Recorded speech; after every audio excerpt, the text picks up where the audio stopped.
I've been teaching financial enhancement seminars, as Tony said, for the past 22 years, and how do people make their lives better financially. And it's inescapable. I discovered well into the business that it's not just giving them financial tools, but it is the psychology of personal performance and all of the how you think that comes into play with that.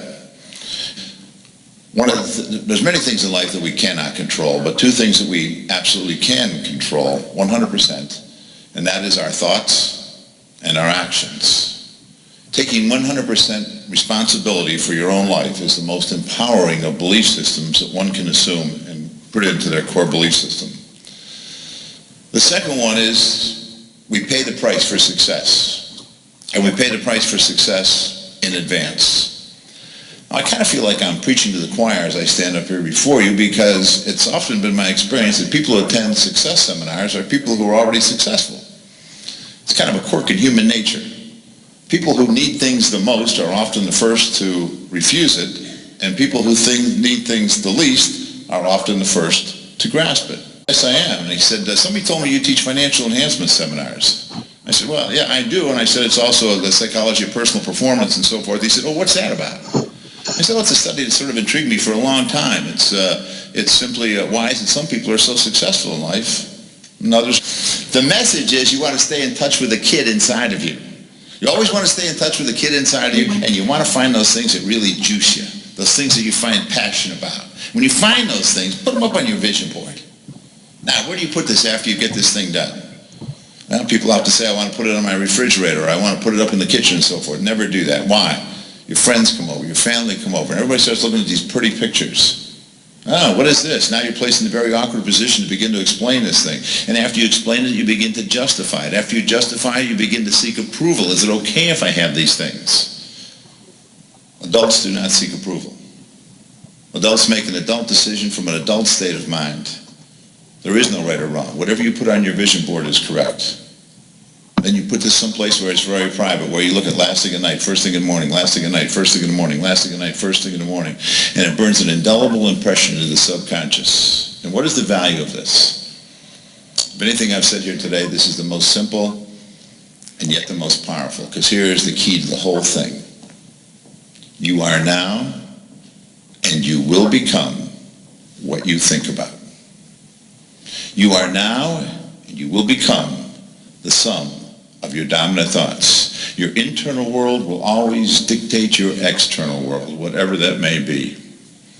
This is nothing new with Armand Grossman. This has been around a long time. Proverbs 23:7, as a man thinketh, so he is. I think that was written back in 1952 or somewhere. 5,000 years ago. Talk about wisdom of the ages. Proverbs 29:18, without a vision they will perish. William James, the father of American psychology, was once asked, what is the most important discovery of your lifetime? And he said simply this, that man cannot distinguish what is real from what is vividly imagined. But the mind told the body, and what the mind tells the body. Very poignant example. I was doing a seminar several years ago in Dayton, Ohio, and when I talk about this in my audiences, I never take a question, but there was a lady sitting near the back. Her name was Tracy, and she raised her hand, and I could tell she was emotionally connected to what I was talking about. She said, Armand, I'd like to share my experience with vision boards. She said, I was 39 years old, and I'd never had a child. My husband and I had done everything possible. We had done in vitro, gift, artificial insemination, everything that medical science could offer. We spent a lot of money, and we hoped to achieve that, but it just didn't happen. And finally, at age 39, they said, well, it's just not going to happen. They said, why don't you consider adoption? She said, well, adoption's a beautiful thing, but she said, I wanted to go through the process. I wanted to get pregnant. I wanted to give birth. It was important to me as a woman to do that. And then somebody told me about vision boards. So on my vision board, I put everything that had to do with a baby. Had strollers and bassinets and cribs and Gerber babies. And she said, in the front, I even went so far as with baby oil and baby powder so I could eat. I got the smell, and I live with that last thing at night, first thing in the morning, last thing at night, first thing in the morning, searing it into my subconscious. She said, I'd like to share this with the audience now. I'd like to share you a picture of my daughter now. She's 3 years old. Be careful what you put on that vision board. I had my father on the golf course with me, and I asked him a very profound question for a son to ask of his father. I said, Dad, do you have any regrets in life? Pretty profound question to be asked by your son. And He thought about that and he gave me a very measured response. When he turned to me and he said, I don't regret too much of what I've done.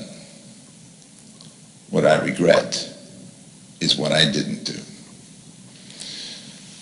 My hope is that when you go forth from this experience, you go forth with no regrets. As you put your vision board together, do it with no regrets. Don't ever be tempted to settle for anything less than what you really want. If you settle for something less than what you really want, it'll haunt you like a shadow on a sunny day, an itch you just can't scratch. But when you go for the things you really want, it will give you that great sense of fulfillment and joy and personal happiness that is derived from personal achievement.